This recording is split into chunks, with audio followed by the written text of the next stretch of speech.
Setelah menceraikanku, suamiku melempar barang-barangku keluar dan menelpon orang tuaku. Jemput anakmu yang tak berguna ini sekarang juga.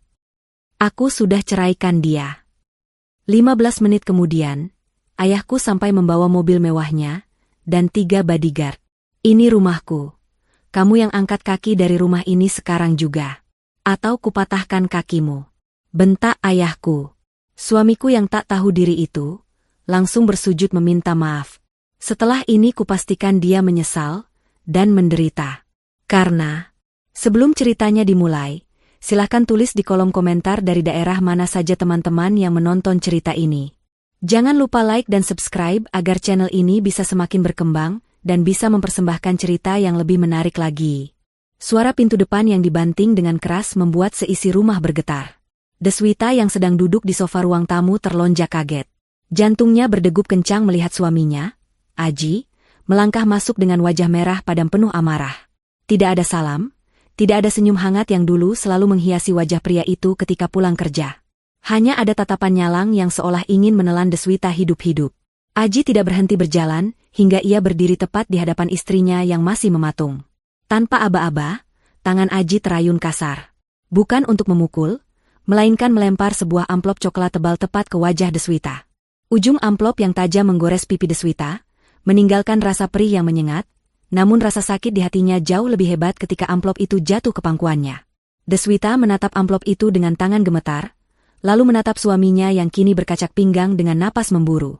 Ia belum sempat bertanya apa isinya, tapi Aji sudah lebih dulu berteriak dengan suara yang menggema ke seluruh penjuru ruangan. Aku sudah muak melihat wajahmu di rumah ini. Itu surat cerai. Tanda tangani sekarang juga dan pergi dari hadapanku. Aku menceraikanmu, Deswita. Detik ini juga kamu bukan lagi istriku. Kata-kata itu menghujam dada Deswita seperti ribuan jarum. Ia mencoba menelan ludah yang terasa pahit, berusaha mencari sisa-sisa kewarasan di tengah badai emosi yang tiba-tiba menyerang rumah tangganya. Padahal pagi tadi Aji masih pamit bekerja seperti biasa, meski sikapnya memang sudah dingin sejak beberapa bulan terakhir. Deswita mencoba berdiri, berusaha meraih tangan suaminya untuk meminta penjelasan, namun Aji menepisnya dengan kasar hingga Deswita terhuyung kembali ke sofa. Aji menatap Deswita dengan pandangan merendahkan, seolah wanita di hadapannya adalah kotoran yang menempel di sepatunya. Ia mulai mondar-mandir di ruang tamu, sambil menunjuk-nunjuk wajah Deswita. Ia berkata bahwa ia sudah tidak butuh wanita seperti Deswita yang menurutnya tidak tahu apa-apa tentang dunia bisnis dan pergaulan kelas atas. Aji membanggakan pencapaiannya, menyebutkan bahwa perusahaannya kini sudah mencapai target keuntungan yang luar biasa dan ia layak mendapatkan pendamping yang sepadan, bukan wanita rumahan yang membosankan seperti Deswita. Deswita hanya diam mendengarkan caci maki itu. Air matanya mulai menetes, bukan karena ia lemah, tapi karena ia tidak menyangka pria yang dulu ia bantu merintis usaha dari nol kini berubah menjadi monster. Deswita ingat betul bagaimana dulu Aji datang padanya tanpa membawa apa-apa, memohon restu orang tua Deswita dengan janji manis untuk membahagiakan putri mereka. Kini, setelah kesuksesan berada di tangan, Aji seolah lupa ingatan. Ia lupa siapa yang memberikan modal awal, siapa yang mengenalkannya pada relasi bisnis penting, dan siapa yang selalu mendukungnya saat ia hampir bangkrut. Aji tidak sabar melihat Deswita yang hanya diam menangis. Ia bergegas masuk ke kamar tidur utama. Terdengar suara barang-barang dibanting dan lemari dibuka paksa. Deswita menyusul dengan langkah gontai ke ambang pintu kamar. Ia melihat Aji sedang menarik baju-baju Deswita dari gantungan dengan kasar. Bukan dimasukkan ke dalam koper dengan rapi, Aji justru mengambil kantong plastik hitam besar yang biasa digunakan untuk sampah. Ia menyumpal baju-baju gamis dan pakaian sehari-hari Deswita ke dalam kantong plastik itu secara asal-asalan. Kosmetik, buku-buku, dan barang pribadi Deswita di meja rias disapu begitu saja dengan lengan Aji hingga jatuh berantakan ke dalam plastik yang sama. Deswita mencoba menghentikan tindakan gila suaminya. Ia memegang lengan Aji dan memohon agar Aji bisa bicara baik-baik. Namun Aji justru mendorong Deswita hingga bahunya membentur tembok. Aji berkata bahwa ia tidak sudi lagi barang-barang Deswita mengotori lemari mahalnya. Ia berteriak bahwa sebentar lagi lemari itu akan diisi oleh barang-barang bermerek milik wanita yang jauh lebih berkelas daripada Deswita. Nama Hanin sempat terucap dari mulut Aji, membuat hati Deswita semakin hancur. Jadi benar dugaan Deswita selama ini, ada wanita lain yang membuat Aji berubah. Setelah semua barang Deswita masuk ke dalam beberapa kantong plastik hitam, Aji menyeret kantong-kantong itu keluar kamar. Ia tidak peduli jika ada barang yang pecah atau rusak di dalamnya. Deswita mengejar di belakangnya, masih dengan air mata bercucuran. Aji membuka pintu utama lebar-lebar dan melemparkan kantong-kantong plastik itu ke halaman depan rumah.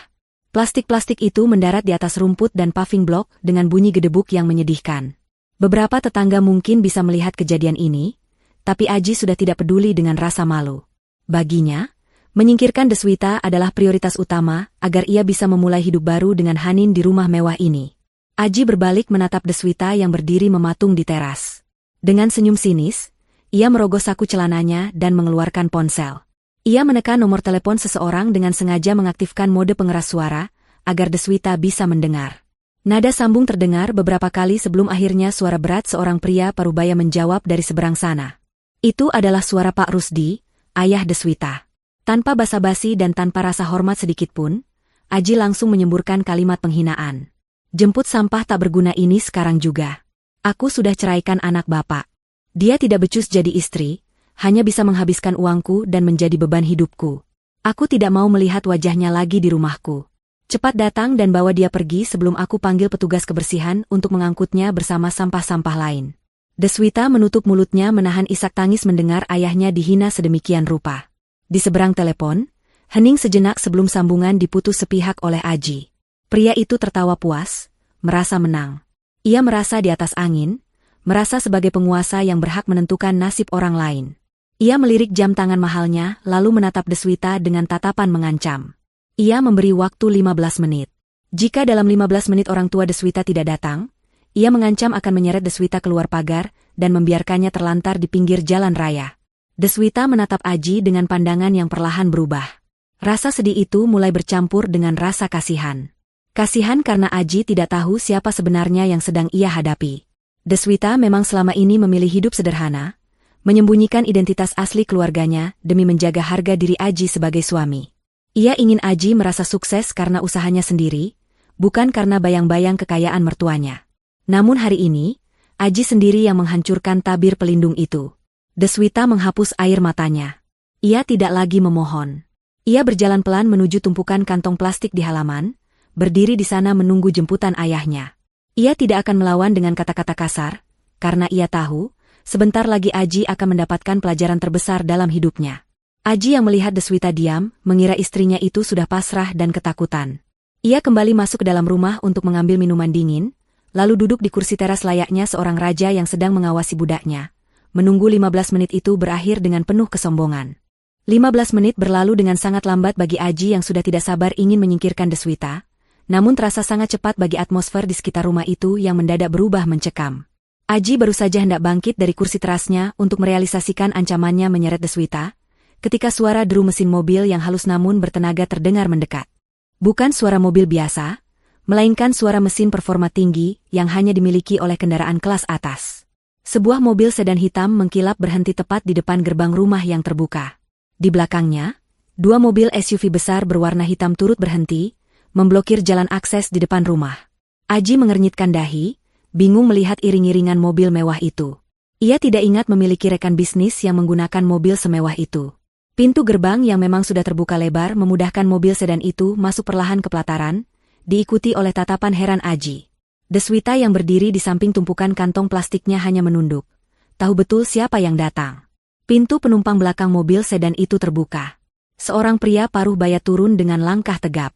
Wajahnya keras, rahangnya mengeras menahan amarah yang meluap-luap. Itu Pak Rusdi, ayah Deswita. Namun tampilannya berbeda dengan yang biasa Aji lihat.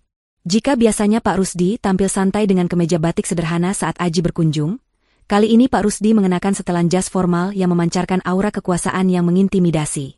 Di belakangnya, dari mobil-mobil SUV, turun 6 orang berbadan tegap dengan pakaian serba hitam. Salah satunya adalah Bimo, kepala keamanan kepercayaan keluarga Pak Rusdi, yang memiliki tatapan tajam setajam elang. Aji yang awalnya terkejut, mencoba menutupi rasa gugupnya dengan kembali bersikap arogan. Ia pikir mertuanya ini hanya ingin pamer atau menakut-nakutinya. Aji berjalan menuruni tangga teras, membusungkan dada, mencoba mensejajarkan dirinya dengan Pak Rusdi. Ia merasa ini rumahnya, wilayah kekuasaannya, jadi ia berhak mengusir siapa saja. Aji tersenyum sinis melihat Pak Rusdi yang berjalan menghampiri Deswita terlebih dahulu, mengecek keadaan putrinya yang pipinya tergores akibat lemparan amplop tadi. Baguslah Bapak datang tepat waktu. Bawa anak Bapak ini pergi. Saya sudah muak mengurusnya. Jangan harap saya akan memberikan sepeser pun harta Gonogini, karena semua aset di rumah ini dan perusahaan adalah hasil keringat saya sendiri. Deswita tidak punya andil apa-apa, kata Aji dengan nada tinggi, sengaja agar para tetangga yang mulai mengintip bisa mendengar. Pak Rusdi tidak menjawab ocehan Aji. Ia memberi isyarat pada Bimo untuk membawa Deswita masuk ke dalam mobil sedan agar aman dan tenang. Setelah Deswita aman di dalam mobil, barulah Pak Rusdi membalikkan badannya menghadap Aji. Tatapannya dingin, menusuk hingga ke tulang sumsum. Ia melangkah maju mendekati Aji, membuat Aji secara refleks mundur selangkah karena terintimidasi oleh aura wibawa yang begitu kuat. Aji masih mencoba melawan rasa takutnya. Ia berteriak bahwa Pak Rusdi tidak berhak menginjakan kaki di halaman rumahnya tanpa izin. Ia mengancam akan memanggil polisi jika Pak Rusdi dan gerombolannya tidak segera pergi. Aji menunjuk gerbang keluar, mengusir mertuanya sendiri layaknya mengusir pengemis. Pak Rusdi tertawa kecil, tawa yang kering dan tanpa humor. Ia mengeluarkan sebuah map dari balik jasnya dan melemparkannya ke dada Aji. Persis seperti cara Aji melempar surat cerai ke wajah Deswita tadi. Aji menangkap map itu dengan bingung. Tangannya gemetar saat membuka isinya. Matanya membelalak lebar saat membaca dokumen di dalamnya. Itu adalah sertifikat asli rumah mewah yang kini ia tempati. Dan di sana, tertulis jelas nama pemilik sah bangunan dan tanah tersebut. Deswita, putri dari Rusdi. Ini rumahku, atas nama anakku. Kamu yang angkat kaki dari rumah ini sekarang juga, atau kupatahkan kakimu, bentak Pak Rusdi. Suaranya menggelegar, jauh lebih mengerikan daripada teriakan Aji tadi. Dunia Aji seakan runtuh seketika. Lututnya lemas. Ia baru sadar bahwa selama ini, ia tidak pernah memegang sertifikat rumah. Ia pikir Deswita menyimpannya di brankas bersama dokumen lain. Tapi ternyata sertifikat itu selalu dipegang oleh Pak Rusdi sebagai hadiah pernikahan yang diatasnamakan Deswita. Aji mencoba mencerna fakta ini. Jika rumah ini bukan miliknya, lalu bagaimana dengan perusahaan? Keringat dingin mulai mengucur deras di pelipisnya. Ia teringat bahwa modal awal perusahaannya adalah suntikan dana dari investor misterius yang difasilitasi oleh Deswita. Kenyataan menampar Aji dengan keras. Segala kesombongannya lenyap dalam sekejap mata. Wajah garangnya berubah pucat pasi. Ia menyadari bahwa ia baru saja membangunkan macan tidur. Tanpa sadar, tubuhnya merosot ke tanah. Aji bersujud di kaki Pak Rusdi, memeluk kaki mertuanya itu dengan gemetar. Air mata buaya mulai keluar. Ia merengek meminta maaf, mengatakan bahwa ia hanya sedang emosi sesaat, bahwa ia hilaf dan tidak bermaksud bicara kasar. Ia memohon agar Pak Rusdi tidak mengusirnya, berjanji akan memperbaiki hubungannya dengan Deswita. Pak Rusdi menatap puncak kepala menantunya itu dengan jijik. Ia menendang pelan bahu Aji agar melepaskan pelukannya. Ia berkata bahwa kesempatan sudah habis. Saat Aji menyebut putrinya sampah, saat itulah Aji menggali kuburannya sendiri. Pak Rusdi tidak butuh permohonan maaf dari laki-laki yang tidak tahu cara menghargai wanita. Ia memberi isyarat tangan pada Bimo dan para pengawal. Bimo maju dengan langkah lebar, mencengkeram kerah baju Aji dari belakang, dan menariknya berdiri paksa seperti mengangkat anak kucing. Aji meronta-ronta, berteriak memanggil nama Deswita, berharap istrinya akan keluar dari mobil dan membelanya seperti biasa. Namun kaca mobil sedan itu tetap tertutup rapat dan gelap. Deswita tidak akan keluar. Hati wanita itu sudah tertutup untuk Aji. Bimo dan satu pengawal lainnya menyeret Aji keluar dari halaman rumah. Aji berusaha menahan diri dengan memegang pilar pagar, tapi tenaga para pengawal profesional itu jauh lebih besar. Mereka melepaskan pegangan Aji dengan mudah dan melempar tubuh Aji ke jalan aspal di depan gerbang. Aji tersungkur, siku dan lututnya lecet bergesekan dengan aspal kasar. Ia hanya mengenakan pakaian yang melekat di badan, dompet dan ponselnya bahkan tertinggal di meja teras. Tapi Bimo melarangnya masuk kembali. Pak Rusdi berdiri di ambang pagar, menatap Aji yang tergeletak menyedihkan. Ia berkata dengan suara lantang dan final, bahwa mulai hari ini, Aji dilarang mendekati Deswita atau properti milik keluarga mereka dalam radius 100 meter. Jika Aji melanggar, Pak Rusdi tidak akan segan-segan menggunakan cara yang lebih keras. Setelah itu, gerbang rumah mewah itu ditutup rapat tepat di depan hidung Aji. Suara kunci gerbang yang diputar terdengar seperti vonis mati bagi masa depan Aji. Aji bangkit dengan susah payah, menahan sakit di sekujur tubuhnya. Ia berdiri terhuyung-huyung di pinggir jalan. Beberapa tetangga melihatnya dengan tatapan mencemooh dan berbisik-bisik. Harga dirinya hancur lebur. Tiba-tiba sebuah mobil sedan merah berhenti di dekatnya. Itu mobil Hanin. Aji tersenyum lega, merasa setidaknya ia masih memiliki Hanin. Ia bergegas menghampiri mobil itu, mengetuk kaca jendela dengan antusias. Namun, kaca jendela itu hanya turun sedikit. Hanin menatap Aji dari balik kacamata hitamnya dengan pandangan aneh. Ia melihat Aji yang kotor, berantakan, dan baru saja diusir dari rumah yang Hanin kira milik Aji. Aji meminta Hanin membukakan pintu, mengajaknya pergi dari tempat itu. Tapi Hanin malah bertanya dengan nada curiga. Bertanya kenapa Aji diusir dan di mana mobil mewah Aji. Aji tergagap mencoba menjelaskan. Melihat gelagat Aji yang tidak beres dan menyadari bahwa Aji mungkin baru saja kehilangan segalanya, Hanin langsung menaikkan kaca jendelanya kembali tanpa mengucapkan sepatah kata pun. Mobil merah itu melaju kencang meninggalkan Aji yang terpaku sendirian di pinggir jalan, diselimuti debu jalanan dan penyesalan yang baru saja dimulai. Suasana di dalam mobil sedan mewah yang membawa Deswita terasa hening namun menenangkan. Deswita duduk di kursi belakang, menyandarkan kepalanya di bahu Ibu Ratna yang terus mengusap lengan putrinya dengan lembut. Tangis Deswita sudah mereda, digantikan oleh tatapan kosong yang perlahan mulai terisi kembali oleh kekuatan. Pak Rusdi duduk di kursi depan di samping sopir. Sesekali melirik ke kaca spion tengah untuk memastikan keadaan putri semata wayangnya. Ia tahu betapa hancurnya hati Deswita, namun ia juga tahu bahwa di balik kelembutan itu, mengalir darah ketangguhan yang sama dengannya. Deswita menarik napas panjang, menghapus sisa air mata di pipinya, dan menegakkan duduknya. Ia sadar bahwa menangis tidak akan mengubah fakta bahwa pernikahannya telah hancur. Namun ia memiliki kuasa untuk memastikan kehancuran itu tidak menimpa dirinya, melainkan orang yang telah mengkhianatinya. Sesampainya di kediaman orang tua Deswita yang jauh lebih megah dari rumah yang tadi ditempati Aji, Deswita langsung meminta ponsel baru kepada asisten ayahnya, karena ponsel lamanya ikut tertinggal di dalam tas yang dilempar Aji. Hal pertama yang ia lakukan bukanlah meratapi nasib di kamar, melainkan menghubungi pihak bank dan manajemen aset keluarga.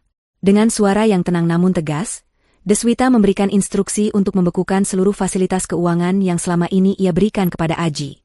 Kartu kredit unlimited, akses rekening bersama, hingga fasilitas kendaraan yang semuanya terdaftar atas nama perusahaan keluarga Deswita, ia perintahkan untuk diblokir saat itu juga. Ia ingin Aji merasakan bagaimana rasanya hidup tanpa penyokong dana yang selama ini ia sia-siakan. Ibu Ratna menatap putrinya dengan bangga, melihat sosok Deswita yang dulu tegas dan cerdas kini telah kembali. Sementara itu, Aji berjalan menyusuri trotoar dengan langkah gontai. Matahari mulai terbenam, dan perutnya mulai terasa perih karena lapar. Ia meraba saku celananya, hanya menemukan dompet tipis yang berisi beberapa lembar uang tunai dan deretan kartu kredit platinum yang selama ini menjadi sumber kebanggaannya. Aji mencoba menepis rasa panik yang mulai menjalar. Ia meyakinkan dirinya sendiri bahwa ini hanya gertakan mertuanya. Ia yakin Deswita pasti akan merengek minta balikan besok pagi. Dengan sisa kepercayaan diri yang ada, Aji melangkah masuk ke sebuah hotel bintang 5 yang letaknya tak jauh dari sana. Ia berniat menginap semalam, memanjakan diri dengan layanan kamar, dan memikirkan rencana selanjutnya setelah mandi air hangat. Penampilannya yang sedikit kotor dan berantakan membuat resepsionis menatapnya dengan skeptis. Namun Aji langsung melempar kartu kredit utamanya ke meja marmer dengan angkuh. Resepsionis itu memproses kartu tersebut, namun beberapa detik kemudian keningnya berkerut.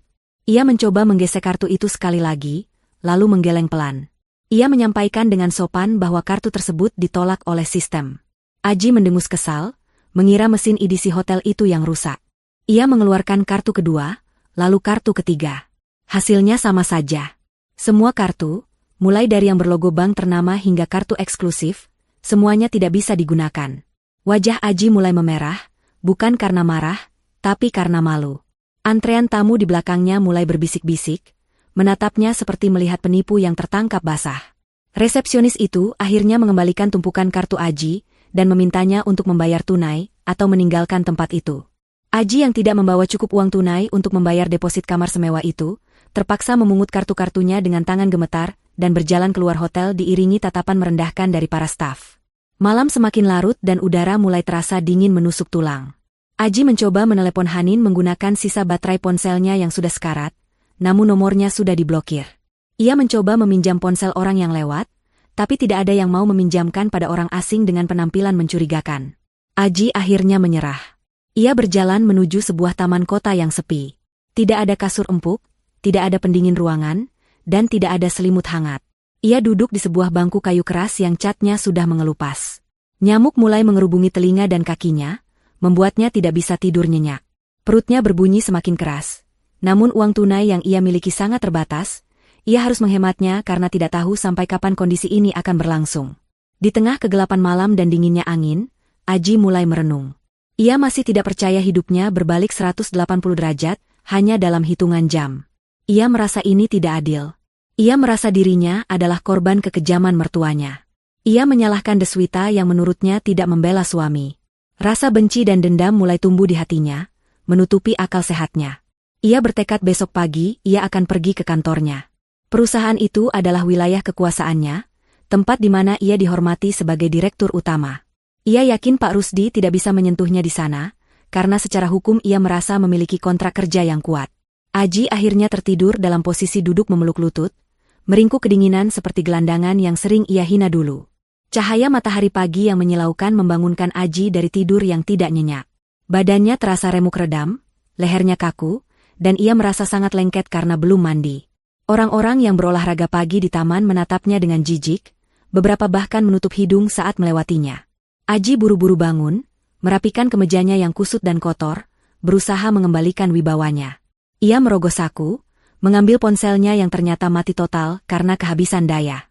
Dengan langkah terseok, ia mencari warung kecil untuk membeli air mineral dan mengisi daya ponselnya sejenak.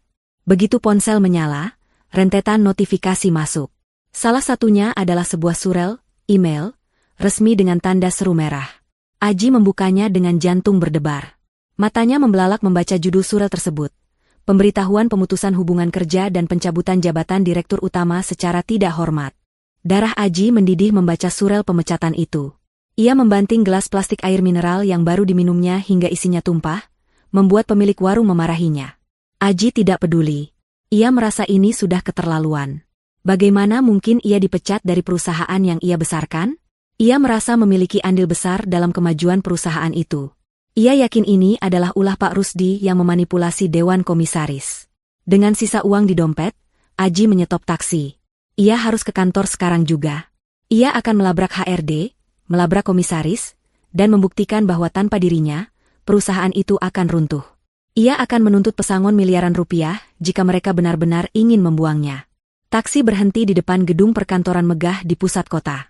Aji keluar dengan langkah lebar, mengabaikan penampilannya yang kacau balau. Kemejanya kusut, ada noda tanah di celananya bekas duduk di taman, dan wajahnya berminyak serta belum bercukur. Ketika ia hendak melangkah masuk ke pintu putar lobi, dua orang petugas keamanan bertubuh besar menghadangnya. Mereka adalah petugas yang biasa menyapa Aji dengan hormat setiap pagi, namun kali ini mereka menahan dada Aji dengan tangan kekar mereka. Mereka mengatakan dengan tegas bahwa Aji dilarang masuk ke dalam gedung. Aji berteriak marah di depan lobi yang sedang ramai oleh karyawan yang datang bekerja. Ia membentak petugas keamanan itu, bertanya apakah mereka sudah buta dan tidak mengenali direktur utama mereka. Suara keributan itu menarik perhatian banyak orang. Karyawan-karyawan yang dulu menunduk takut pada Aji kini berdiri bergerombol, berbisik-bisik sambil menatap Aji dengan pandangan aneh. Ada tatapan kasihan, namun lebih banyak tatapan geli dan jijik. Aji terus meronta, berteriak bahwa ia adalah bos di tempat ini, dan ia akan memecat siapa saja yang menghalanginya. Ia tidak menyadari bahwa statusnya kini hanyalah orang asing yang mengganggu ketertiban umum. Di tengah keributan itu, tiba-tiba suasana lobi mendadak senyap. Pintu kaca otomatis terbuka lebar. Dari area drop-off VIP, masuklah rombongan orang berpakaian rapi yang berjalan dengan derap langkah seirama. Di barisan paling depan, berjalan seorang wanita dengan anggun namun memancarkan aura dominasi yang luar biasa. Itu Deswita. Namun, bukan Deswita yang biasa Aji lihat di rumah dengan daster atau pakaian sederhana. Deswita kini mengenakan setelan blazer kerja yang sangat elegan, dipadu dengan celana bahan yang jatuhnya pas, serta jilbab yang ditata rapi dan modis. Sepatu hak tingginya berbunyi ketukan tegas di lantai marmer, seolah menegaskan bahwa dialah penguasa baru di tempat itu. Di belakang Deswita, berjalan jajaran komisaris perusahaan dan pengacara senior yang selama ini Aji segani. Mereka semua berjalan sedikit di belakang Deswita, menunjukkan posisi siapa yang paling tinggi di sana. Aji ternganga melihat pemandangan itu. Lidahnya keluh. Ia melihat istrinya, mantan istrinya, berjalan melewatinya seolah Aji tidak ada. Wajah Deswita terlihat dingin, fokus lurus ke depan, tanpa sedikit pun menoleh ke arah sumber keributan. Aji yang merasa diabaikan langsung berteriak memanggil nama Deswita dengan suara serak, mencoba menerobos barikade petugas keamanan. Deswita menghentikan langkahnya. Ia tidak berbalik badan sepenuhnya, hanya menoleh sedikit ke samping. Gerakan itu cukup membuat seluruh lobi menahan napas. Aji memanfaatkan momen itu untuk bicara. Ia menuntut penjelasan kenapa ia dipecat. Ia mengklaim bahwa ia berhak atas perusahaan ini karena kerja kerasnya selama 5 tahun terakhir. Ia menuduh Deswita dan keluarganya melakukan tindakan ilegal dengan merebut posisinya. Aji berbicara dengan napas terengah-engah, berharap Deswita akan luluh atau setidaknya merasa malu di depan karyawannya. Deswita membalikkan badannya perlahan menghadap Aji. Ia menatap Aji dari ujung kaki hingga ujung kepala dengan tatapan datar, tanpa emosi, seolah sedang melihat benda mati yang tidak menarik. Dengan tenang dan suara yang jernih terdengar di seluruh lobi yang hening, Deswita berkata bahwa Aji lupa satu hal mendasar. Seluruh modal, saham, dan aset perusahaan adalah milik keluarga Deswita. Aji hanyalah pegawai yang diberi kepercayaan mengelola, namun kepercayaan itu telah disalahgunakan untuk kepentingan pribadi dan memperkaya diri sendiri. Deswita menyebutkan bahwa tim audit sedang bekerja membongkar semua penggelapan dana yang dilakukan Aji, dan laporan polisi sedang diproses. Aji terdiam kaku. Kakinya terasa dipaku ke lantai. Ia melihat sorot mata Deswita yang asing. Tidak ada lagi cinta di sana, tidak ada lagi kelembutan. Yang ada hanyalah ketegasan seorang pemimpin perusahaan yang sedang menyingkirkan benalu. Aji mencoba membuka mulut untuk membela diri, namun kata-katanya tercekat. Ia sadar ia kalah telak. Di hadapan puluhan karyawannya, ia telanjang tanpa jabatan, tanpa harta, dan tanpa harga diri. Deswita tidak menunggu respon Aji. Ia kembali menatap lurus ke depan, lalu melirik kepala keamanan gedung yang berdiri tegang di sampingnya. Dengan nada datar dan dingin, Deswita memberikan perintah yang menjadi paku terakhir di peti mati harga diri Aji hari itu. Security, kenapa ada orang asing bau dan berisik di lobi kantor saya? Buang dia ke tempat sampah, tempat di mana dia seharusnya berada. Jangan biarkan dia mengganggu kenyamanan karyawan saya bekerja. Setelah mengucapkan kalimat itu, Deswita membalikkan badan dan melanjutkan langkahnya menuju lift khusus direksi. Pintu lift tertutup, membawa Deswita naik ke puncak kesuksesan, meninggalkan Aji di bawah. Petugas keamanan yang mendapat perintah langsung bertindak tegas. Mereka tidak lagi menahan, tapi menyeret Aji keluar gedung dengan paksa. Aji diseret melewati pintu putar, menuruni tangga lobi, dan dilempar ke trotoar panas di luar area gedung. Tas kerjanya dilempar menyusul kemudian, mendarat di genangan air sisa hujan semalam. Aji duduk termenung di trotoar, menatap gedung tinggi yang dulu ia banggakan, menyadari bahwa pintu masuk ke kehidupan mewahnya telah tertutup rapat untuk selamanya. Matahari sudah meninggi, memanggang aspal Jakarta dengan panas yang menyengat. Aji berjalan gontai menjauhi gedung perkantoran yang baru saja membuangnya seperti sampah. Rasa lapar yang melilit perutnya mulai tergantikan oleh rasa perih di hati dan dendam yang membara. Ia meraba saku celananya, memastikan dompetnya masih ada meski isinya sudah menipis. Harapan satu-satunya kini tertuju pada satu nama, Hanin. Wanita yang selama ini ia puja, wanita yang ia anggap mengerti dirinya lebih dari siapapun, dan wanita yang karenanya ia rela menceraikan Deswita. Aji yakin, Hanin tidak akan membiarkannya menderita. Bukankah selama ini mereka saling mencintai? Aji mempercepat langkahnya, menyetop taksi dengan sisa uang tunai terakhirnya, menuju apartemen mewah tempat Hanin tinggal. Apartemen itu adalah bukti cinta Aji, disewa tahunan dengan harga fantastis menggunakan uang perusahaan yang ia samarkan dalam laporan keuangan. Sesampainya di lobi apartemen, Aji mencoba bersikap senormal mungkin meski penampilannya kacau. Petugas resepsionis apartemen menatapnya curiga. Namun karena wajah Aji cukup sering terlihat di sana, mereka membiarkannya lewat menuju lift. Aji menghela napas lega. Setidaknya akses ke sini belum diblokir.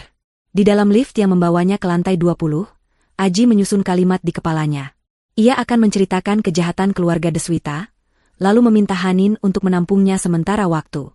Aji yakin dengan koneksi dan kecantikan Hanin, mereka bisa bangkit kembali. Mungkin Hanin masih menyimpan perhiasan-perhiasan berlian yang pernah Aji berikan, yang bisa dijual untuk modal usaha baru. Pintu lift terbuka.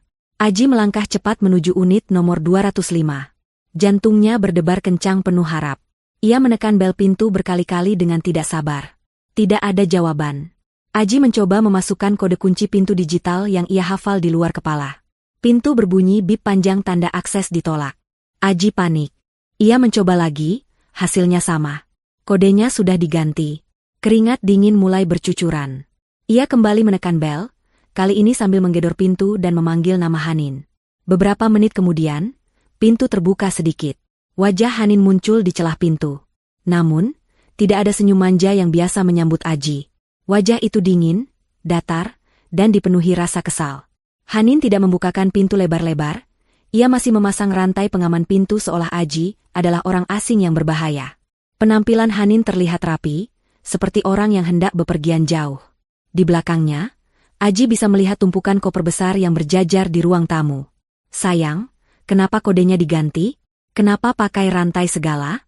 Cepat buka, aku butuh istirahat. Aku baru saja mengalami hari yang sangat buruk, kata Aji dengan suara memelas, mencoba meraih tangan Hanin melalui celah pintu. Hanin menepis tangan Aji dengan kasar. Ia menatap Aji dari atas ke bawah dengan tatapan jijik yang tidak ditutup-tutupi. Hanin tertawa kecil, tawa yang terdengar sangat menyakitkan di telinga Aji. Ia bertanya untuk apa Aji datang ke situ. Berita tentang Aji yang diusir dari rumah mertuanya dan dipecat dari perusahaan sudah menyebar di grup-grup sosialita dan gosip bisnis. Hanin sudah tahu semuanya. Ia tahu Aji sekarang tidak lebih dari seorang pengangguran yang bangkrut dan terlilit masalah. Aji terkejut Hanin sudah tahu. Ia berusaha membela diri, mengatakan bahwa itu semua hanya sementara. Ia berjanji akan merebut kembali haknya dan mereka akan hidup bahagia. Aji memohon agar diizinkan masuk, setidaknya untuk mandi dan makan. Ia mengingatkan Hanin tentang cinta mereka, tentang semua pengorbanan yang sudah ia lakukan demi Hanin, termasuk menceraikan Deswita. Hanin membuka rantai pengaman pintu, membuat Aji tersenyum lega mengira hatinya luluh. Namun Hanin tidak membiarkan Aji masuk. Ia justru melangkah keluar ke koridor sambil menarik sebuah koper kecil, lalu menutup pintu unit apartemen di belakangnya. Hanin berdiri bersedekap di depan Aji, menatapnya tajam. Dengar ya, Aji. Jangan mimpi di siang bolong. Cinta? Kamu pikir aku mau sama laki-laki tua bangka sepertimu kalau bukan karena uangmu? Sekarang uangmu sudah habis. Jadi untuk apa aku bertahan? Asal kamu tahu, apartemen ini masa sewanya habis besok, dan aku tidak sudi memperpanjangnya pakai uangku sendiri. Semua barang mewah yang kamu belikan, sudah kujual pagi ini untuk modalku pindah keluar kota, ucap Hanin dengan nada ketus yang menusuk hati. Aji ternganga. Ia tidak percaya apa yang didengarnya. Wanita lembut yang selama ini ia manjakan ternyata hanyalah seorang parasit. Emosi Aji memuncak. Ia mencengkeram bahu Hanin, mengguncangnya keras. Ia berteriak memaki Hanin sebagai wanita tidak tahu diri.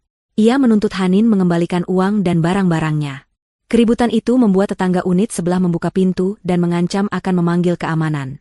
Hanin dengan tenang melepaskan cengkeraman Aji. Ia mundur selangkah, lalu membuka tas tangannya. Ia mengeluarkan sebuah amplop tebal dan melemparkannya ke dada Aji.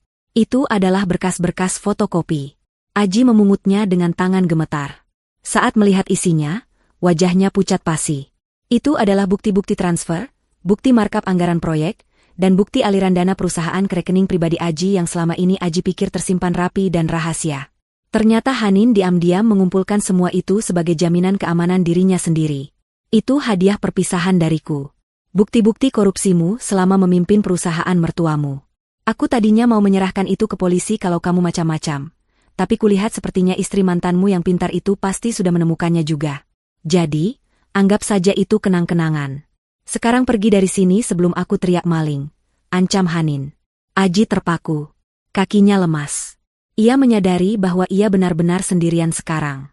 Deswita yang tulus ia buang, dan Hanin yang ia kejar ternyata ular berbisa. Hanin berbalik badan, menarik kopernya menuju lift, meninggalkan Aji yang terduduk lemas di lantai koridor apartemen. Saat pintu lift tertutup dan membawa Hanin pergi, Aji merasa dunia di sekelilingnya gelap gulita. Ia tidak hanya kehilangan harta dan jabatan, tapi ia juga baru saja ditampar oleh kenyataan bahwa selama ini ia hanyalah badut yang dimanfaatkan. Dengan langkah berat seperti mayat hidup, Aji keluar dari gedung apartemen. Ia tidak tahu harus kemana. Uangnya habis untuk ongkos taksi tadi. Ia berjalan tanpa arah di trotoar panas Jakarta, perutnya keroncongan, tenggorokannya kering, dan kepalanya berdenyut nyeri memikirkan ancaman penjara yang kini membayangi hidupnya. Sementara Aji menggelandang di jalanan tanpa tujuan, suasana di kantor pusat perusahaan milik keluarga Deswita tampak sibuk namun terkendali. Di ruang rapat utama yang berdinding kaca, Deswita duduk di ujung meja panjang. Di hadapannya, tim auditor independen dan pengacara perusahaan sedang memaparkan hasil temuan mereka. Layar proyektor menampilkan deretan angka dan grafik yang menunjukkan betapa parahnya kerusakan finansial yang disebabkan oleh kepemimpinan Aji. Deswita mendengarkan dengan seksama, wajahnya tenang namun matanya menyeratkan ketegasan yang tak terbantahkan. Tidak ada lagi air mata untuk mantan suaminya itu. Yang ada hanyalah keinginan untuk menegakkan keadilan dan membersihkan warisan ayahnya dari tangan-tangan kotor. Ketua tim auditor menjelaskan bahwa Aji telah melakukan penggelapan dana secara sistematis selama 3 tahun terakhir.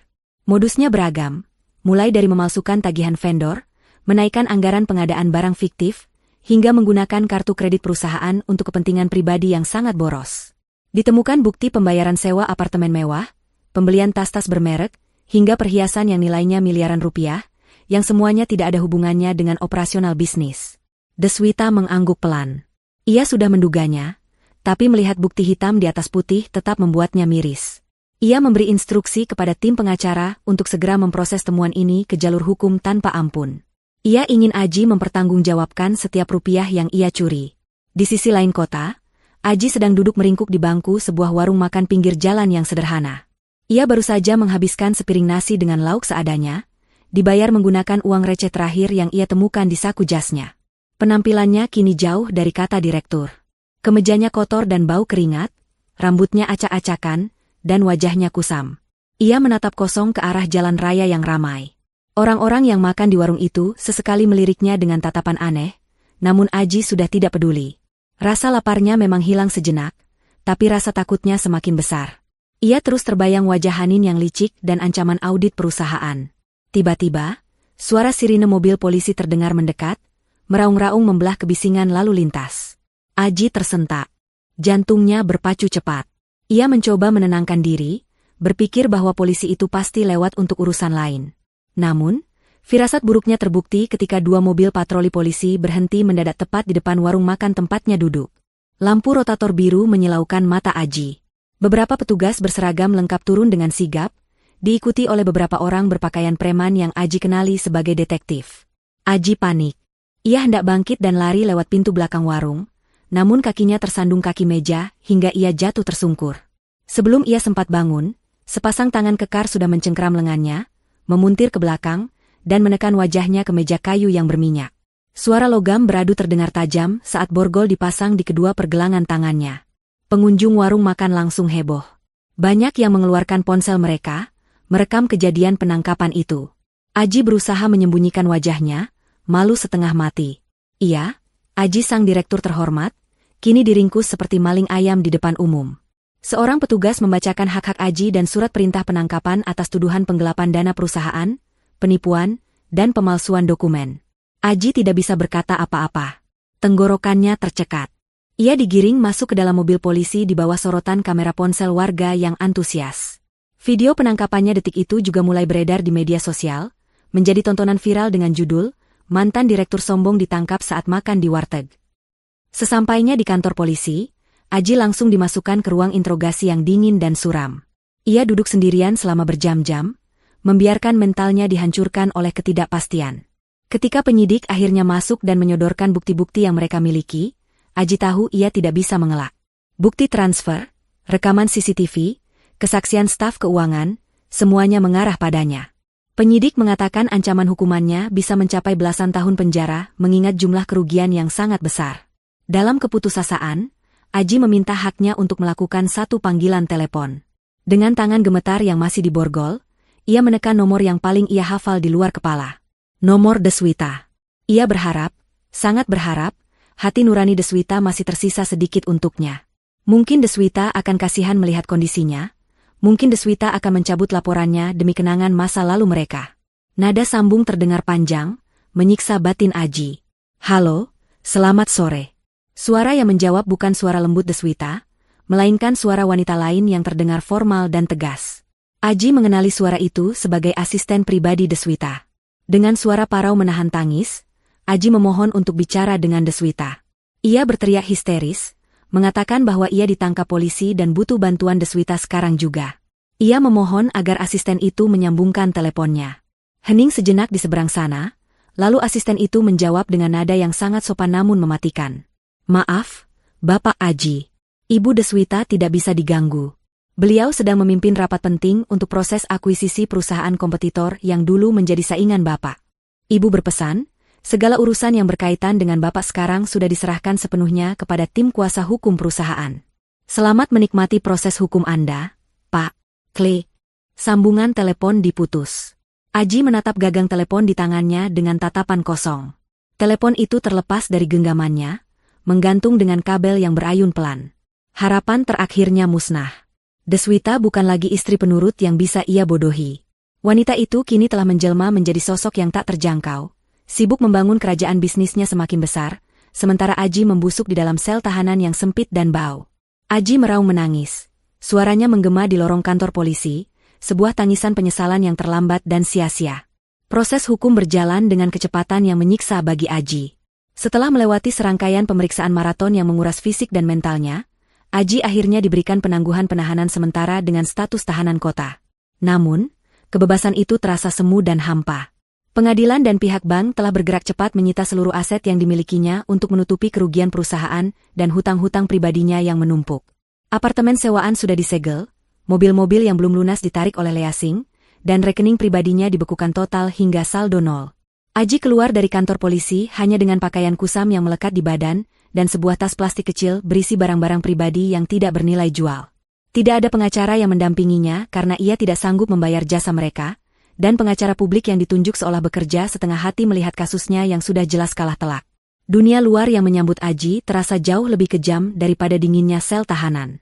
Matahari Jakarta bersinar terik, seolah ingin melelehkan sisa-sisa harga diri Aji yang sudah retak. Ia berjalan tanpa tujuan menyusuri trotoar yang dipadati pejalan kaki. Perutnya melilit hebat karena belum diisi makanan yang layak sejak kemarin. Setiap langkah kakinya terasa berat, seolah ada beban ribuan ton yang menggelayut di pundaknya. Orang-orang berlalu lalang dengan kesibukan mereka masing-masing, tidak ada yang peduli pada sosok pria berantakan yang berjalan gontai dengan tatapan kosong. Aji menyadari bahwa ia kini telah menjadi bagian dari kaum yang selama ini ia pandang sebelah mata, kaum yang terpinggirkan dan tidak terlihat oleh gemerlapnya kota metropolitan. Ia mencoba mencari tempat berteduh di bawah jembatan penyeberangan, duduk bersandar pada tiang beton yang dingin sambil memeluk lututnya, berusaha menyembunyikan wajahnya dari debu jalanan dan tatapan orang asing. Rasa lapar memaksanya untuk membuang rasa malu. Aji mencoba mendekati sebuah warung makan, berharap ada sisa makanan atau belas kasihan, namun pemilik warung langsung mengusirnya bahkan sebelum ia sempat membuka mulut. Penampilannya yang lusuh dan bau badan yang menyengat membuat orang jijik. Aji terpaksa mengais botol bekas air mineral dari tempat sampah, mengisinya dengan air keran dari masjid terdekat, hanya untuk membasahi tenggorokannya yang kering kerontang.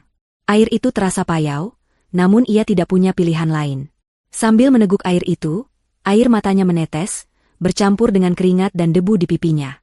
Ia teringat bagaimana dulu, ia selalu memesan air mineral impor dengan harga mahal di restoran mewah, tanpa melihat label harga. Kontras kehidupan ini begitu tajam, hingga membuat dadanya sesak. Sore harinya, Aji berjalan melewati sebuah persimpangan besar di pusat kota. Langkahnya terhenti ketika matanya menangkap cahaya terang dari sebuah videotron raksasa yang menempel di dinding gedung pencakar langit. Di layar raksasa itu, terpampang wajah yang sangat ia kenal. Wajah Deswita. Wanita itu terlihat begitu cantik dan berwibawa dalam balutan busana formal yang elegan namun santun. Deswita sedang melakukan konferensi pers peluncuran lini bisnis baru perusahaannya yang bekerja sama dengan investor asing.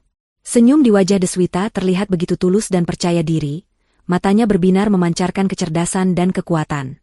Di layar itu tertulis judul besar, sosok inspiratif, bangkit dan memimpin pasar global. Aji terpaku di pinggir jalan, mendongak menatap layar itu dengan mulut ternganga. Dalam tayangan itu, seorang wartawan bertanya tentang rahasia kesuksesan Deswita. Dengan tenang Deswita menjawab bahwa kuncinya adalah kejujuran, kerja keras, dan menyingkirkan hal-hal beracun yang menghambat pertumbuhan. Jawaban itu menampar Aji dengan keras. Ia tahu betul siapa, hal beracun, yang dimaksud. Deswita tidak perlu menyebut nama, tapi seluruh dunia seolah tahu bahwa Aji adalah masa lalu kelam yang sudah berhasil dibuang. Di samping Deswita, berdiri seorang pria muda yang tampan dan terlihat sangat hormat pada Deswita.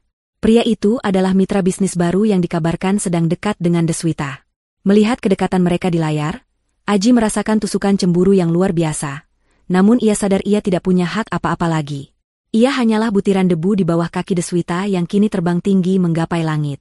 Aji memalingkan wajahnya, tidak sanggup lagi melihat kesuksesan mantan istrinya yang begitu menyilaukan. Ia melanjutkan langkahnya dengan hati yang semakin hancur. Ia teringat pada orang tuanya di kampung halaman. Mungkin, hanya mungkin, orang tuanya masih mau menerimanya. Dengan sisa tenaga, Aji berjalan kaki berkilo-kilometer menuju terminal bus, berniat menumpang truk atau bus ekonomi secara diam-diam untuk pulang ke rumah orang tuanya di pinggiran kota. Namun, sesampainya di sana, kenyataan pahit kembali menghantamnya. Ia tidak perlu pulang untuk tahu bahwa ia sudah ditolak. Di sebuah warung kopi dekat terminal, televisi sedang menyiarkan berita kriminal yang menampilkan wajah Aji dengan jelas sebagai tersangka penggelapan uang. Orang-orang di warung itu mencemooh sosok di televisi itu, mengumpat betapa serakahnya koruptor. Tiba-tiba, seseorang menepuk pundaknya kasar. Aji menoleh dan terkejut melihat pamannya sendiri berdiri di sana dengan wajah merah padam. Aji tersenyum lega, mengira akan mendapat pertolongan. Namun, pamannya justru meludah ke tanah tepat di depan sepatu Aji. Sang paman membentak Aji dengan suara keras, mengatakan bahwa Aji telah mencoreng nama baik keluarga besar. Ayah dan ibu Aji di kampung jatuh sakit, dan malu keluar rumah, karena tetangga terus membicarakan kejahatan anak mereka. Sang paman melarang Aji untuk menginjakan kaki di rumah orang tuanya jika hanya membawa aib. Ia berkata bahwa Aji sudah dianggap mati oleh keluarga, karena perbuatannya yang memalukan. Aji diusir layaknya anjing kurap. Pengusiran itu adalah pukulan telak terakhir bagi mental Aji hari itu. Ia benar-benar sebatang kara di dunia ini. Istri yang tulus telah ia buang. Selingkuhan yang ia banggakan telah merampoknya, dan kini keluarga kandungnya sendiri telah menutup pintu. Aji berjalan menjauh dari keramaian terminal, menuju sebuah taman kota yang gelap dan sepi. Ia duduk di bangku taman yang dingin, menatap langit malam yang kelabu tanpa bintang. Ia merenungi nasibnya yang berubah drastis dari seorang direktur yang disegani, menjadi gelandangan yang dibenci semua orang. Malam itu, Aji tidur meringkuk di atas bangku taman beralaskan koran bekas yang memuat berita tentang kejatuhannya, ditemani oleh gigitan nyamuk dan rasa penyesalan yang mulai menggerogoti jiwanya perlahan namun pasti. Ia menyadari bahwa ia telah berada di titik nadir kehidupannya, sebuah lubang hitam yang ia gali sendiri dengan keserakahan dan kesombongannya. Kondisi fisik Aji menurun drastis setelah beberapa hari hidup menggelandang di jalanan. Tubuhnya yang dulu tegap dan berisi kini mulai kurus kering. Wajahnya tirus dengan mata cekung yang dikelilingi lingkaran hitam pekat. Pakaian yang ia kenakan sudah tidak berbentuk, kotor, dan mengeluarkan bau tidak sedap karena berhari-hari tidak dicuci dan terus terkena keringat serta debu. Batu kering mulai menyerangnya, disertai demam yang membuat tubuhnya menggigil kedinginan meski matahari sedang bersinar terik. Setiap tarikan napas terasa berat, seolah paru-parunya dipenuhi oleh beban dosa masa lalunya. Namun, di tengah sakit yang mendera, satu pikiran terus menghantui benaknya. Rumah lama. Rumah tempat ia dan Deswita dulu tinggal, tempat di mana ia dengan kejam mengusir istrinya. Entah dorongan apa yang merasukinya, Aji memaksakan kakinya yang gemetar untuk melangkah menuju kawasan perumahan elit tempat rumah itu berada. Jaraknya cukup jauh dari tempat ia biasa tidur di taman kota. Namun Aji terus berjalan seperti orang yang sedang melakukan perjalanan spiritual penebusan dosa. Sepanjang perjalanan, otaknya memutar kembali kenangan-kenangan masa lalu layaknya sebuah film lama yang rusak. Ia teringat masa-masa awal pernikahan mereka. Saat itu, ia belum memiliki apa-apa, tapi Deswita selalu menyambutnya dengan senyum hangat setiap kali ia pulang kerja. Aji teringat aroma masakan Deswita yang selalu tersaji di meja makan, masakan rumahan sederhana namun dimasak dengan penuh cinta. Ia teringat bagaimana tangan halus Deswita memijat pundaknya saat ia lelah, dan bagaimana suara lembut Deswita menenangkannya saat ia stres menghadapi masalah pekerjaan. Semakin dekat ia dengan perumahan itu, semakin jelas bayangan-bayangan itu muncul. Aji mulai berhalusinasi karena demam tinggi yang dideritanya. Di trotoar yang ia lewati, ia seolah melihat bayangan Deswita sedang berjalan sambil menggandeng tangannya, tertawa bahagia. Aji mencoba menggapai bayangan itu, namun tangannya hanya menangkap udara kosong. Ia tersenyum miris, menyadari betapa bodohnya ia dulu. Ia telah memiliki berlian murni di genggamannya, namun ia membuangnya demi batu kerikil tajam yang hanya melukai tangannya. Ia menyebut Deswita sampah, padahal dirinya lah sampah yang sesungguhnya. Deswita adalah wanita yang melayaninya bak raja, menyiapkan segala keperluannya dari ujung rambut hingga ujung kaki, namun Aji membalasnya dengan pengkhianatan dan hinaan. Langit yang tadinya cerah perlahan berubah mendung, awan hitam bergulung-gulung menutupi matahari, seolah alam turut merasakan kesedihan dan kehancuran hati Aji. Angin kencang mulai bertiup, menerbangkan debu dan daun-daun kering di jalanan. Aji akhirnya sampai di depan gerbang perumahan elit itu. Petugas keamanan di pos jaga menatapnya dengan curiga dan hendak mengusirnya, karena mengira Aji adalah pengemis gila. Namun, Aji memohon dengan suara parau, mengatakan ia hanya ingin melihat rumahnya sebentar saja dari luar pagar. Petugas itu, yang samar-samar mengenali wajah Aji meski sudah berubah drastis, akhirnya membiarkannya lewat dengan peringatan agar tidak membuat keributan. Aji menyeret kakinya menuju rumah nomor sekian, rumah yang menjadi saksi bisu kejahatannya. Saat ia sampai di depan pagar rumah itu, hujan mulai turun. Awalnya hanya rintik-rintik kecil, namun dengan cepat berubah menjadi hujan deras yang mengguyur bumi. Aji tidak berteduh. Ia berdiri mematung di depan pagar tinggi yang kokoh, membiarkan tubuhnya yang demam diguyur air hujan yang dingin menusuk tulang. Ia menatap halaman rumah yang luas dan terawat. Di sana, di tempat ia dulu melempar barang-barang Deswita, kini tumbuh taman bunga yang indah dan asri. Rumput hijau terpotong rapi, tidak ada jejak kemarahan atau kekerasan yang pernah terjadi di sana. Rumah itu terlihat damai, hangat, dan berkelas. Sangat kontras dengan Aji yang berdiri di luar pagar seperti hantu masa lalu yang tidak diinginkan. Aji mencengkeram besi pagar yang dingin, kakinya lemas hingga ia merosot jatuh berlutut di atas trotoar basah. Air hujan bercampur dengan air matanya. Ia menangis meraung-raung, suaranya tertelan oleh gemuruh suara hujan dan petir. Ia berteriak memanggil nama Deswita, meminta maaf berulang kali pada sosok yang tidak ada di sana. Ia memukul-mukul dadanya yang sesak, menyesali setiap kata kasar yang pernah ia ucapkan, menyesali setiap perbuatan jahat yang pernah ia lakukan. Ia ingin waktu berputar kembali, ia ingin memperbaiki semuanya, tapi ia tahu itu mustahil. Nasi sudah menjadi bubur, dan bubur itu kini telah basi dan dibuang. Di tengah tangisannya, sebuah sorot lampu mobil yang terang menyorot tubuh Aji dari belakang. Sebuah mobil mewah berwarna gelap melaju perlahan mendekati gerbang rumah. Aji menoleh, menyipitkan matanya yang perih terkena air hujan. Jantungnya berdegup kencang.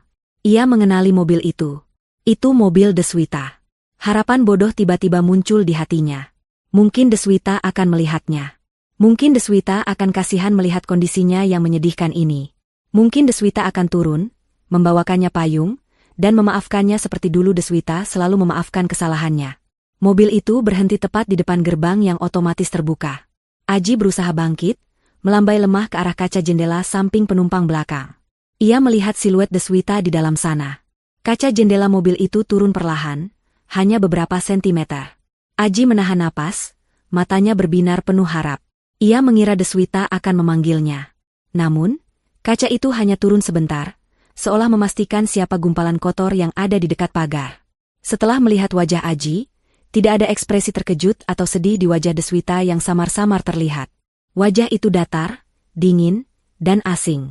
Detik berikutnya, kaca jendela kembali naik menutup rapat, memutus kontak mata mereka. Mobil itu tidak berhenti untuk menyapanya. Sopir mobil justru menekan gas, membuat mobil melaju masuk ke dalam halaman rumah. Roda mobil yang besar melindas genangan air keruh di pinggir jalan, menciptakan cipratan air lumpur yang besar. Cipratan itu telak mengenai wajah dan tubuh Aji, membuatnya semakin kotor dan menyedihkan. Aji terbatuk-batuk, mengusap lumpur dari wajahnya dengan tangan gemetar. Ia melihat gerbang rumah itu perlahan menutup kembali secara otomatis. Deswita tidak turun. Deswita tidak peduli. Deswita bahkan tidak menganggapnya ada. Bagi Deswita, Aji hanyalah gangguan kecil di pinggir jalan, sama seperti sampah yang dulu Aji suruh untuk dijemput. Aji ditinggalkan sendirian di luar pagar, di bawah hujan deras, dengan tubuh penuh lumpur dan hati yang hancur berkeping-keping. Rasa dingin menjalar ke seluruh tubuhnya, membuatnya menggigil hebat hingga giginya bergemeretak. Pandangannya mulai kabur, kesadarannya mulai menipis karena hipotermia dan kelaparan. Aji akhirnya ambruk pingsan di atas trotoar keras di depan rumah yang dulu ia klaim sebagai miliknya, namun kini menjadi benteng tak tertembus yang memisahkan surga Deswita dan neraka Aji. Aji terbangun dengan kepala yang berdenyut hebat dan tubuh yang terasa remuk redam. Ia mendapati dirinya terbaring di sebuah bangku panjang di pos keamanan kompleks perumahan. Rupanya, petugas keamanan yang sempat iba melihatnya pingsan di tengah hujan semalam telah menyeretnya ke tempat kering agar tidak mati kedinginan. Namun, rasa iba itu ada batasnya. Begitu Aji membuka mata, petugas itu langsung menyuruhnya pergi karena warga kompleks mulai merasa terganggu dengan keberadaan gelandangan di lingkungan elit mereka. Aji diusir kembali ke jalanan dengan pakaian yang sudah kering di badan namun kaku, dan bau apek bercampur lumpur. Aji berjalan gontai, namun matanya memancarkan kilatan kegilaan yang berbeda dari sebelumnya. Penolakan Deswita semalam, tatapan dingin dari balik kaca mobil itu, telah mengubah rasa penyesalannya menjadi amarah yang membabi buta. Dalam benak Aji yang sudah tidak waras, Deswita adalah penyebab semua penderitaannya. Ia merasa Deswita sengaja pamer kekayaan untuk menghinanya. Sebuah poster besar di pinggir jalan menarik perhatian Aji. Poster itu mengumumkan sebuah acara amal megah yang diadakan oleh yayasan milik keluarga Deswita di sebuah hotel berbintang siang ini. Judul acara itu adalah berbagi kasih, membangun harapan untuk kaum papa. Aji tertawa terbahak-bahak membaca judul itu, tawa yang terdengar mengerikan bagi siapapun yang mendengarnya. Ia merasa ironis bahwa mantan istrinya sibuk pencitraan membantu orang miskin, sementara mantan suaminya sendiri dibiarkan kelaparan di jalanan. Ide gila muncul di kepala Aji. Ia akan mendatangi acara itu. Ia akan membongkar kebusukan Deswita di depan semua tamu terhormat, rekan bisnis, dan media. Ia akan berteriak bahwa Deswita adalah istri durhaka yang menelantarkan suami. Aji yakin, dengan melakukan itu, reputasi Deswita akan hancur dan mungkin keluarga itu akan memberinya uang tutup mulut. Dengan sisa tenaga terakhirnya, Aji berjalan kaki menuju hotel tempat acara berlangsung. Jaraknya cukup jauh, dan matahari membakar kulitnya yang sudah kusam. Sesampainya di area hotel, penjagaan sangat ketat. Tentu saja, orang dengan penampilan seperti Aji tidak akan diizinkan masuk lewat lobi utama. Namun, Aji tahu seluk-beluk hotel itu karena dulu ia sering mengadakan rapat di sana. Ia menyelinap lewat jalur bongkar muat barang di belakang dapur, bersembunyi di balik tumpukan kerat minuman saat petugas lewat, dan akhirnya berhasil masuk ke koridor staf yang terhubung ke ballroom utama. Jantungnya berdegup kencang, bukan karena takut, tapi karena adrenalin balas dendam yang meledak-ledak. Ia bisa mendengar suara tepuk tangan meriah dari dalam ruangan. Itu artinya acara sedang berlangsung. Di dalam ballroom yang megah, suasana begitu hikmat dan mewah. Lampu kristal menggantung indah, membiaskan cahaya ke seluruh penjuru ruangan yang dipenuhi tamu-tamu penting. Deswita berdiri di atas panggung podium, tampak sangat anggun dengan busana santun yang memukau. Ia sedang memberikan pidato tentang pentingnya ketulusan dalam berbagi. Suaranya lembut namun berwibawa, menyihir ratusan hadirin yang menyimak dengan kagum. Di barisan depan, Pak Rusdi dan Ibu Ratna tersenyum bangga melihat putri mereka. Tidak ada yang menyangka bahwa ketenangan itu akan segera rusak. Tiba-tiba, pintu samping ballroom didobrak dengan keras. Semua mata seketika tertuju ke arah suara gaduh itu. Di sana berdiri Aji, dengan penampilan yang sangat kontras dengan kemewahan ruangan itu. Rambutnya acak-acakan, wajahnya kotor, bajunya lusuh, dan baunya bahkan tercium oleh tamu yang duduk paling dekat. Petugas keamanan yang kecolongan segera berlari mengejarnya, namun Aji yang nekat berlari lebih cepat menuju panggung. Ia merampas mikrofon dari tangan pembawa acara yang terkejut, membuat suara denging umpan balik feedback yang menyakitkan telinga menggema ke seluruh ruangan. Jangan tertipu dengan wanita ini. Dia pembohong. Dia wanita munafik, teriak Aji dengan suara serak yang menggelegar lewat pengeras suara. Deswita mundur selangkah, terkejut melihat sosok mengerikan itu ternyata adalah mantan suaminya. Namun, ia tidak berteriak histeris. Ia tetap tenang, meski wajahnya menegang. Para tamu mulai berbisik-bisik, beberapa berdiri ketakutan, mengira ada orang gila yang lepas. Petugas keamanan hendak menyeret Aji, namun Aji mengancam akan melukai dirinya sendiri dengan pecahan gelas yang ia sambar dari meja tamu jika ada yang mendekat. Suasana menjadi tegang dan kacau. Aji memanfaatkan momen itu untuk menumpahkan segala racun di hatinya. Ia menunjuk wajah Deswita dengan tangan gemetar. Ia berteriak kepada hadirin bahwa Deswita adalah istri yang tidak tahu berterima kasih, yang membuang suaminya begitu saja setelah bosan. Ia memutarbalikkan fakta, mengatakan bahwa ia yang membangun perusahaan, dan Deswita serta ayahnya yang merebut semuanya dengan licik. Ia berakting seolah dialah korban yang dizalimi oleh kekuasaan orang kaya. Ia menangis buaya, berharap mendapat simpati dari para donatur dan media yang hadir. Kalian lihat saya suaminya. Lihat apa yang dia lakukan pada saya. Sementara dia berdiri di sana bak malaikat, dia membiarkan saya mati kelaparan. Di mana hati nuranimu, Deswita? Apakah ini wajah asli wanita solehah yang kalian puja? Teriak Aji penuh drama. Beberapa tamu yang tidak tahu latar belakang cerita mulai terlihat ragu. Bisik-bisik simpati mulai terdengar. Aji merasa di atas angin. Ia melihat keraguan di wajah orang-orang. Ia tersenyum sinis ke arah Deswita, merasa berhasil mempermalukan mantan istrinya itu. Namun, senyum itu tidak bertahan lama. Deswita menarik napas panjang, lalu berjalan perlahan kembali ke podium. Ia tidak merebut mikrofon dari Aji, melainkan menggunakan mikrofon cadangan yang ada di meja podium. Wajahnya tidak menunjukkan rasa takut sedikitpun, hanya tatapan dingin yang menusuk. Bapak-bapak dan ibu-ibu sekalian, mohon maaf atas gangguan ini. Pria ini mengklaim bahwa saya menelantarkannya dan bersikap kejam padanya. Dia meminta bukti hati nurani saya. Baiklah, saya akan memberikan bukti, tapi bukan bukti yang dia harapkan. Saya rasa sudah saatnya semua orang tahu kebenaran yang sebenarnya. Mengapa, sampah, Ini harus dibuang dari hidup saya, ucap Deswita dengan tenang namun tegas. Deswita memberi isyarat tangan kepada operator multimedia di belakang ruangan. Layar besar di belakang panggung yang tadinya menampilkan logo yayasan, tiba-tiba berubah. Sebuah video rekaman CCTV mulai diputar. Video itu memiliki kualitas gambar dan suara yang sangat jelas. Itu adalah rekaman kejadian di bab 1. Semua tamu terdiam, terpaku menatap layar raksasa itu. Di layar, terlihat jelas sosok Aji yang masih berpakaian rapi dan sombong, melempar surat cerai tepat ke wajah Deswita. Terdengar jelas suara Aji yang membentak kasar, menghina Deswita. Kemudian adegan berlanjut saat Aji memasukkan baju-baju Deswita ke kantong sampah plastik hitam dan melemparnya keluar. Suara Aji yang menelepon Pak Rusdi pun terdengar jernih, menggelegar lewat sound sistem gedung yang canggih. Jemput sampah tak berguna ini sekarang juga. Aku sudah ceraikan dia. Keheningan di dalam ballroom itu begitu mencekam. Ratusan pasang mata menyaksikan betapa kejam dan arogannya Aji dalam video itu. Mereka melihat bagaimana Deswita yang saat itu diam dan menangis, diperlakukan lebih rendah dari binatang. Video itu terus berputar hingga adegan Aji bersujud di kaki Pak Rusdi setelah tahu harta itu bukan miliknya, memperlihatkan betapa palsu dan materialistisnya karakter Aji. Aji yang berdiri di panggung terpaku. Wajahnya pucat pasi, lebih pucat dari mayat. Ia tidak menyangka Deswita menyimpan rekaman itu dan berani memutarnya di depan umum. Ia melihat ke arah penonton. Tatapan simpati yang tadi sempat muncul kini berubah total menjadi tatapan jijik, marah, dan benci. Suara cemoohan mulai terdengar. Seseorang dari tengah kerumunan berteriak, "Dasar laki-laki tidak tahu malu." Disusul teriakan lain yang menyuruhnya turun. Deswita menatap Aji yang kini gemetar ketakutan. Ia melangkah mendekat, perlahan namun pasti. Aura dominasi Deswita begitu kuat, hingga Aji mundur teratur sampai terpojok di tepi panggung. Deswita mematikan mikrofonnya, lalu mencondongkan tubuhnya sedikit ke arah Aji. Jarak wajah mereka sangat dekat, Aji bisa melihat kilatan ketegasan di mata wanita yang dulu ia sia-siakan.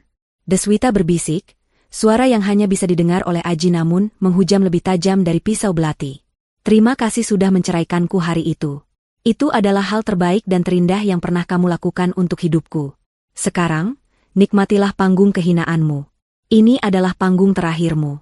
Setelah membisikkan itu, Deswita mundur dan memberi kode pada kepala keamanan. Kali ini, tidak ada lagi toleransi. 4 orang petugas keamanan bertubuh kekar langsung menyergap Aji di atas panggung. Aji mencoba meronta, tapi tenaganya sudah habis. Ia diseret turun dari panggung seperti karung beras, disoraki oleh seluruh tamu undangan. Wartawan yang hadir tidak menyia-nyiakan momen itu, lampu kilat kamera berkedip-kedip memotret wajah Aji yang penuh ketakutan dan kehinaan.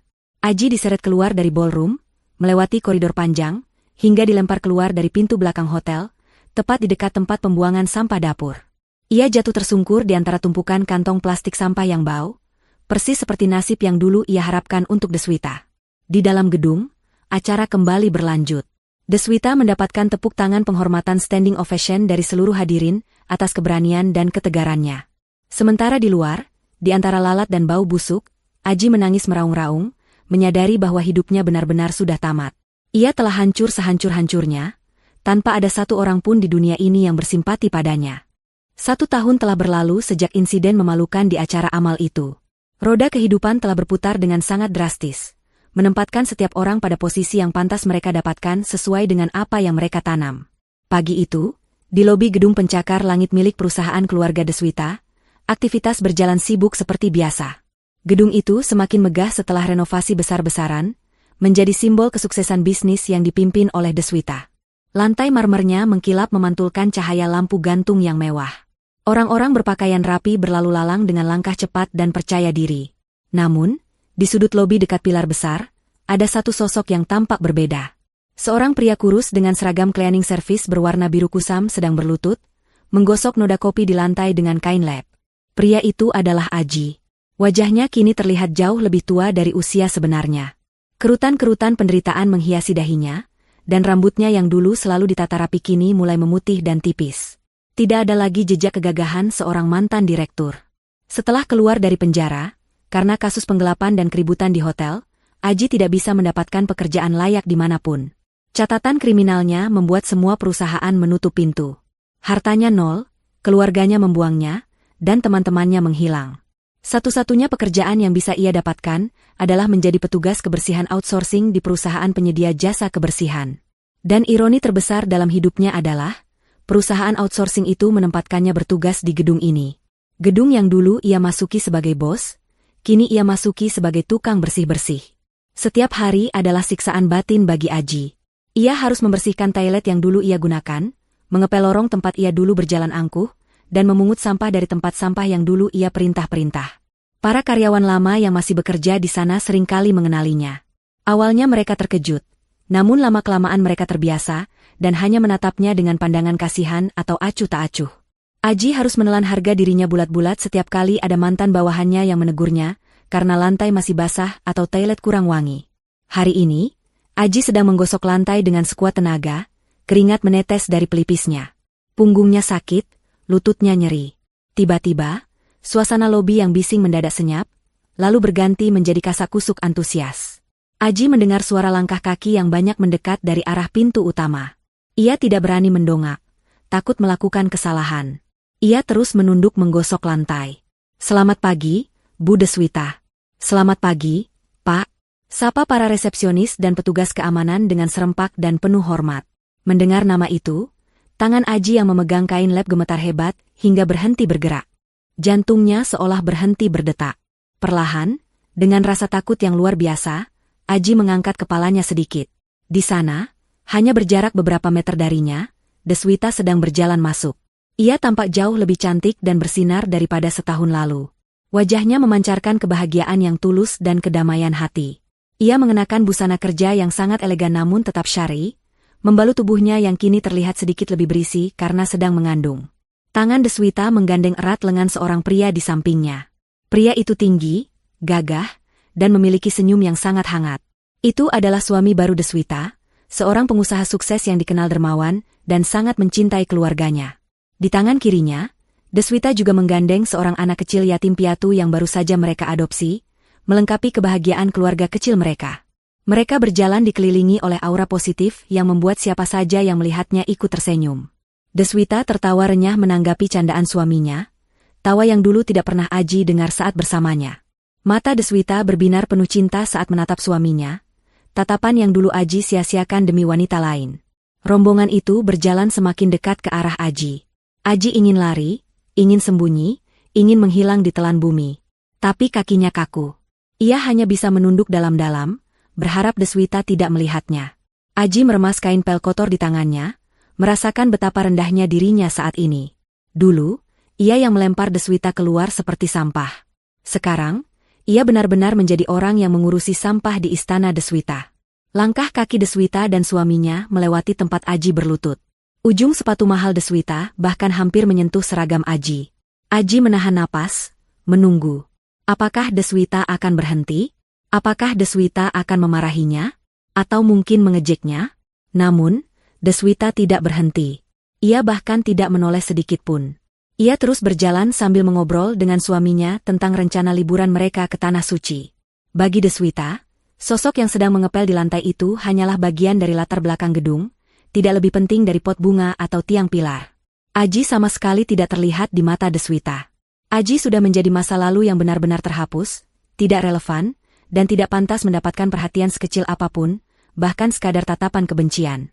Rombongan itu berlalu menuju lift VIP, meninggalkan wangi parfum mewah yang lembut tertinggal di udara, kontras dengan bau cairan pembersih lantai yang menyengat hidung Aji. Aji melihat punggung Deswita yang perlahan menghilang di balik pintu lift yang tertutup. Saat pintu lift itu benar-benar tertutup, Aji merasakan kehampaan yang luar biasa. Ketidakpedulian Deswita justru terasa jauh lebih menyakitkan daripada kemarahannya. Itu adalah bukti bahwa Aji benar-benar sudah tidak memiliki arti apapun. Seorang kepala pengawas kebersihan datang menghampiri Aji dan menendang pelan ember pelnya. "Hei, jangan melamun.